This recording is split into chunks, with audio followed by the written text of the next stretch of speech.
Vivian Whitmore had spent 14 years learning how to disappear in a crowded room. She was good at it, practiced, the kind of woman who could stand beside her husband at a party filled with 500 people and still somehow feel completely alone. She had mastered the soft smile, the polite nod, the careful laugh time to land exactly when Sterling expected it. But the night of his 30th anniversary celebration, something shifted. Sterling raised his glass and silenced the ballroom with nothing more than a look. Crystal chandeliers scattered light across the room. Champagne flowed. Politicians leaned in when he spoke. Celebrities laughed before his punchlines even landed. "People always ask how I manage for wives," he said, loud enough for everyone to hear. "The answer is simple. I make the rules and they follow them." The ballroom erupted. Vivian smiled. But this time she didn't lower her eyes. Instead, she turned her head slightly, just enough to catch Evangeline's gaze across the room. Then Eloan's. Then Zariah's. For women, for carefully maintained smiles. One silent, devastating decision. Sterling never noticed. He was already moving on to his next joke, his next story, his next performance. He never looked at them long enough to see the shift. That was always his greatest flaw. He watched for threats from powerful men. He never once considered the women standing quietly beside him. Sterling Whitmore had not built his empire through talent alone. He had built it through control. His real estate portfolio stretched across 5 states, luxury hotels, commercial towers, private resort communities, and entire residential developments that bore his name in gold lettering at the entrance. He was the kind of man whose phone calls were answered on the first ring, whose contracts were signed without negotiation, whose reputation alone closed deals that other men spent years chasing. And at home, the control was even tighter. Each wife received a monthly allowance. Not a generous one, a calculated one. Enough to create comfort, not enough to create freedom. Travel required his approval. Major purchases required justification. Disagreement required courage most people no longer had after years of quiet erosion. "I provide everything," he told Zariah once, when she made the mistake of asking for access to her own account. "Gratitude would suit you better than questions." She didn't ask again. He kept them separated with the precision of a man who understood that divided people are manageable people. Vivian was told Evangeline was jealous of her position and couldn't be trusted with information. Evangeline was warned that Eloan had been speaking privately with Sterling's lawyers, insinuating betrayal where there was none. Eloan was fed enough quiet suspicion about Zariah that she stopped accepting her invitations entirely. And Zariah, the youngest, the newest, was reminded on a rotating basis that her place in the household was the most fragile. That Sterling had chosen her, and what was chosen could just as easily be removed. For years, the strategy held, until the night Vivian stopped lowering her eyes. 3 weeks after the anniversary party, she sent 4 handwritten notes. No phones, no emails, nothing that could be found, screenshotted, or traced. Each note contained a single line and a single location, an abandoned guest cottage at the far end of the estate, one Sterling hadn't visited in years. Vivian had walked there alone the week before, checking for cameras, for staff, for anything that might report back. There was nothing. One by one, they arrived. Evangeline came first, wrapping a coat around herself even though the night wasn't cold. Eloan arrived looking like she'd almost turned back twice. Zariah was last, slipping through the back door with the practiced quiet of someone accustomed to moving without being noticed. They sat in the dim light of a single lamp and looked at each other. For women who had been told, in different ways and at different times, that the others were their enemies. "Why are we here?" Evangeline asked. Her voice was careful, controlled, the voice of someone who had learned that unguarded words had consequences. "Because he's been lying to all of us," Vivian said. "Not just about money, about each other." Silence. Then Zariah exhaled. A long, slow breath that sounded like the release of something she had been holding for a very long time. They talked until the sky began to lighten. There were tears. There was anger. There were moments when old resentments flared and the room tensed with the weight of everything Sterling had planted between them over the years. But Vivian let them talk through it. She had prepared for that part. What she hadn't prepared for was how much they had in common. The same broken promises, delivered in different rooms. The same public humiliations framed as jokes. The same quiet removal of options until the only logical choice left was compliance. As the first pale light crept under the cottage door, Aloan looked up and said, "What do we do?" Vivian leaned forward. "Sterling's power isn't his money," she said. "It's the fact that we've never been in the same room." The four women looked at each other. "We just fixed that." What they discovered in the weeks that followed would have brought down a lesser operation quietly. But Sterling's empire was not a small thing, and what lay beneath it was far worse than any of them had imagined. Evangeline Cross had been a forensic accountant before Sterling decided her career was an inconvenience. She had analyzed multi-million-dollar discrepancies. She had sat across from corporate attorneys and found the number they were trying to hide. It was, Sterling once told her charmingly, one of the things that attracted him to her. He had not considered, when he asked her to leave the profession, that skills don't disappear when a woman stops being paid for them. Within days of that meeting in the cottage, she began. Quietly, methodically, while Sterling attended dinners and closed deals and performed confidence for rooms full of people who believed in him, Evangeline sat at a desk and followed the numbers. What she found stopped her cold. The empire was not what it appeared to be. Two major developments, one Sterling regularly referenced in interviews as proof of his dominance, were catastrophically behind on repayment schedules. 3 investor groups had sent formal warnings that had been buried in secondary filing accounts. Banks that publicly counted Sterling as a premium client were, behind closed doors, preparing language about default. The money was not gone exactly. It had moved. Through shell accounts, through holding companies registered in names Evangeline didn't recognize, through transfer structures built specifically to obscure their origin and destination. She printed nothing. She wrote nothing down. She memorized figures the way she once memorized case files. Meanwhile, Aloan was working the other angle. She had maintained quiet relationships with former employees over the years. Assistants, contractors, property managers who had left Sterling's organization without burning bridges, simply because they were careful people.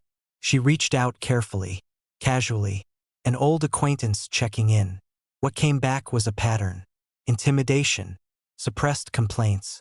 A project manager who had flagged financial irregularities in a development deal and been quietly forced out with a non-disclosure agreement. A contractor who had been threatened when he pushed back on falsified inspection records. One former assistant told Aloan, in a conversation that lasted 4 minutes and ended with "Please never contact me about this again," that she had personally witnessed Sterling sign documents that contradicted public filings. Aloan thanked her and moved on.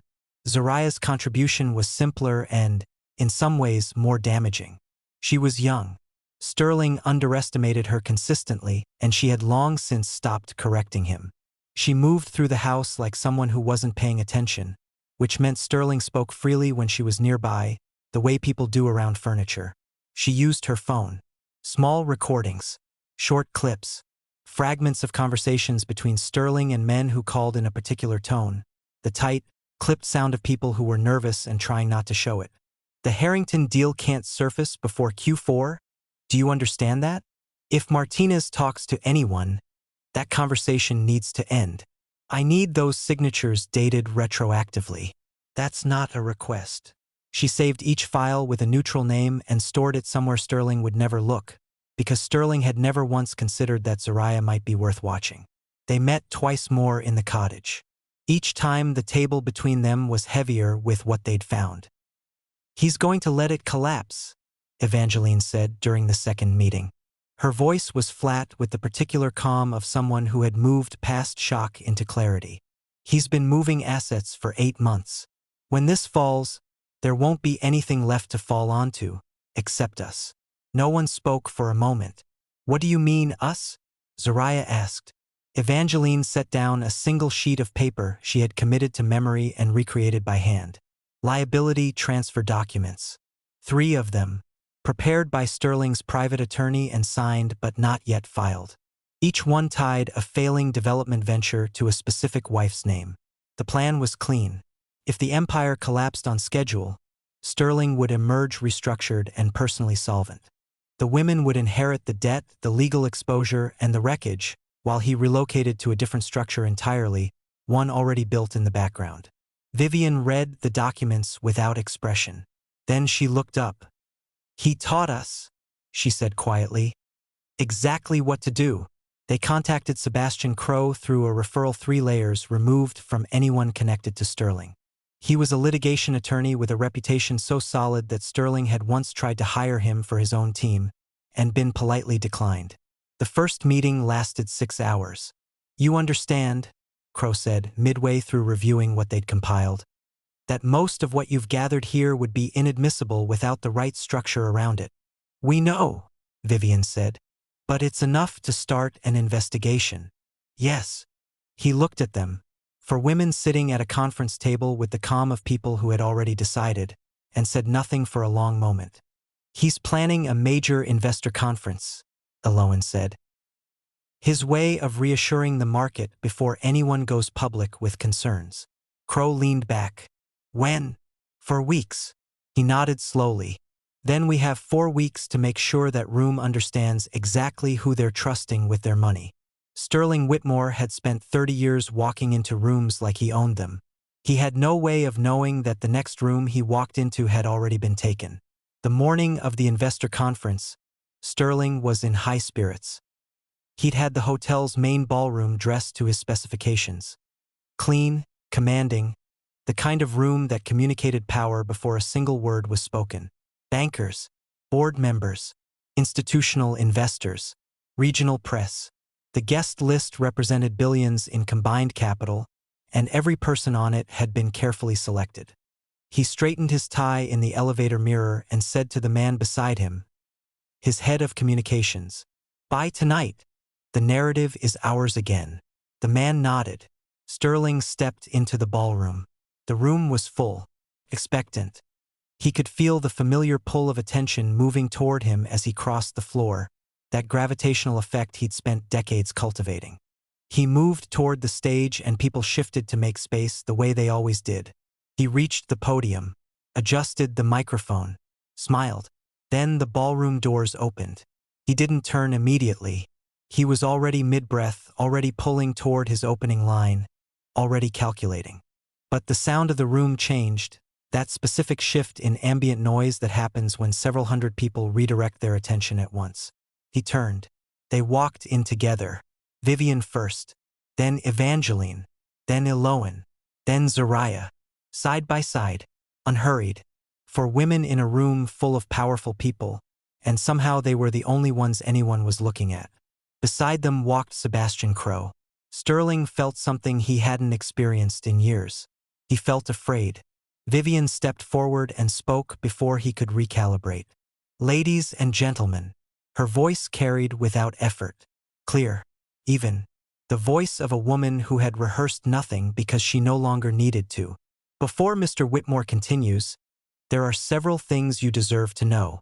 The screens behind her came to life. Took 11 minutes. Evangeline had structured the presentation with the precision of a courtroom exhibit.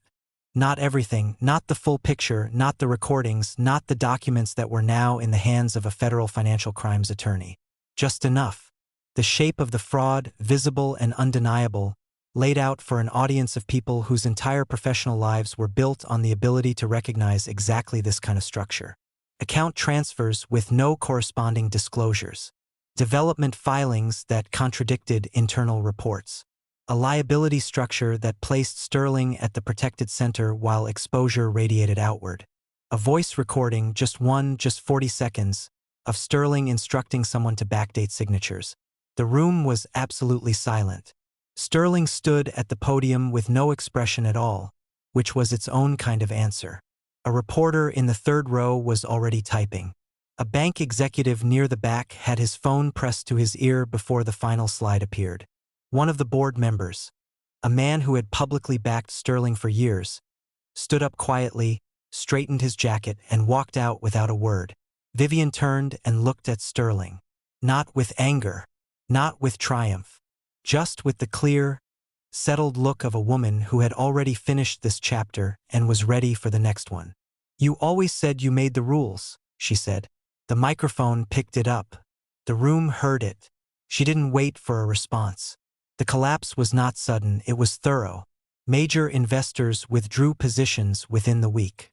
3 banks suspended active negotiations pending regulatory review. A federal investigation opened quietly, then became public. Board members submitted resignations in language so carefully worded it said everything by saying nothing. Business partners who had once treated Sterling's calls as a priority stopped returning them entirely. The media found the story irresistible. Sterling Whitmore, the man who had given interviews about discipline, vision, and the art of control, became, in the space of a few weeks, the face of a much older and less flattering story. He fought it for a while. That was his nature. But there was nothing structural left to fight from. A year later, the 4 women sat across from a journalist for a feature profile on their firm. The business had grown faster than any of them had formally projected. A property development and consulting company built on the combined expertise Sterling had spent years trying to suppress. Vivian ran it. Evangeline managed the financial architecture. Eloan handled operations. Zariah ran communications with an instinct for narrative that turned out to be extraordinary. The journalist asked the question they had all been asked in various forms many times. How did 4 women who were kept apart for so long build something this cohesive, this fast? Vivian considered the question for a moment. Not because she didn't know the answer, but because she wanted to say it correctly. "Sterling believed that keeping us divided was what made him strong," she said. "He was right. The moment we stopped being divided, everything changed." She paused. "He spent years teaching us exactly what power looks like when it's used against people." She looked at the other women briefly, then back at the journalist. "We just applied the lesson differently." Across the city, Sterling Whitmore was watching the broadcast alone. He sat in a modest apartment he had not yet fully accepted as his life, and he listened to Vivian's voice come through a screen he could not afford to replace. He sat with it for a long moment. Then he turned off the television. Outside, the city moved on without him, loud and indifferent and full of people building things he would never be part of again. If the story held your attention until the end, share it with someone who needs to hear it. And if you haven't subscribed yet, you know what to do.